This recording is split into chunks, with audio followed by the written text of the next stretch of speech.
And this is a moment for Jaylen Brown that he's been waiting for. Here's your opportunity. There's no JT. You can be the number one guy. Go prove it. Go show that you're not a Robin. Go show that you're a Batman. And if we can just get a couple of big-time games out of Jaylen Brown, just if anything, Jay, because the offseason is going to be nutty. I'm not advocating trading the guy, but if you're going to start to make choices and think of where we're going to spend money, there's going to be all the options that come up. I'd love to have Jaylen Brown ball out for about 2 or 3 games here. A, it would mean the Celtics would benefit, but B, jack that value up and convince people that he can be a number one, because you know what, Jay? Even you and I sit here right now, and it would be, he's a 1A.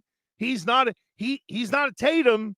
He's a Jaylen Brown, which means you're, down with some of the guys like Halliburton and people that are trying to break through, even though JB already has. But well, and the foul trouble certainly impacted Jaylen Brown. Very good stuff 100%. About potentially him increasing his value. Gosh, I hope he stays in a green uniform. But I don't know.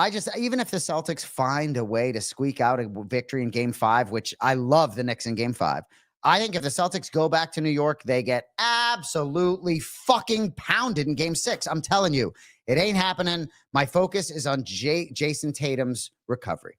Okay, and that is good. I know our hit rate has been horseshit the past week, so maybe that continues and we find ourselves talking about a Celtics in 7. How are you now? What do you mean our hit rate has been shit? Well, I'm sure that we're going to play a little clip later on how we were all over Bilal Muhammad to be big winners and things like that. And all over Bilal Muhammad to be big winners. I'm not telling anyone to bet on anything. Bilal Muhammad's a close friend of mine. And we play the clip later. I think we talked about. Well, we'll see our clip, but our clip doesn't indicate anything. I understand that maybe you had a little bit of hard-earned American dollars on the Bilal side versus the JDM side, but it wasn't right. But it wasn't as if we were telling people that this was the slam dunk of the universe. Unlike the New York Knicks, go bet on, if you have any money, anybody that has money, go bet on the Knicks to win this series. Lay the big number. Your wife will thank you later. Well, it's already too late now. The value's been sucked out of it. As Cody put in the chat, our hit rate on Celtics futures may be LOL. But look, at the end of the day, you're pushing back. I'm not in it. Don't tell me nothing about a bad hit rate. I got receipts, and I'm not even getting into happiness hedge. My brother and I have made a boat on the Knicks, obviously. No, that's what I was going to say. How are you now handling the happiness hedge going into Game 5 and or a Game 6? Scott Van Pelt coined the term happiness hedge versus emotional hedge, and I liked it. I don't like it anymore. There's no happiness. I'm on the Knicks last night, scrambling to place bets on them on the money line live, just because I know inevitably it just felt like that was the way it was going to go. But yeah, I have some, if the Celtics win Game 5, my brother's going to do quite well. For those of you who haven't seen the show before, my brother and I bet against Boston teams with the hope of purchasing victories for the Boston teams. So we've bet on the Knicks in all sorts of different ways to win the series. I could go on and on, but yeah, I was on the Knicks last night. I'm on them +5 in Game 5. I'm on them +165. I'm on them +125 to win the Eastern Conference. You know what's going to happen to me, Gresh? I have the Indiana Pacers 42-1 to win the Eastern Conference. That's going to dump, right? I have a Knicks ticket in here, 12-1 to win the championship.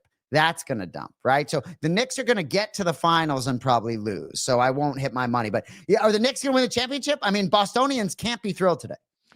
Well, it all depends on who's on the other side. Quite honestly, if it's Golden State, I think Golden State, New York matches up better against them than they do, say, Denver.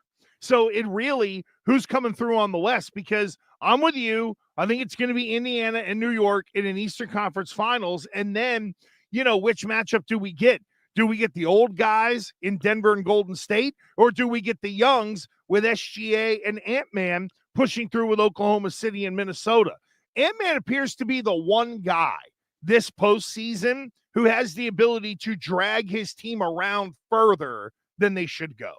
Yeah, well, and Golden State down 3-1. I think even with a return of Steph, I think Game 6 he's targeting. I think it's going to be tough for Golden State to get through that series.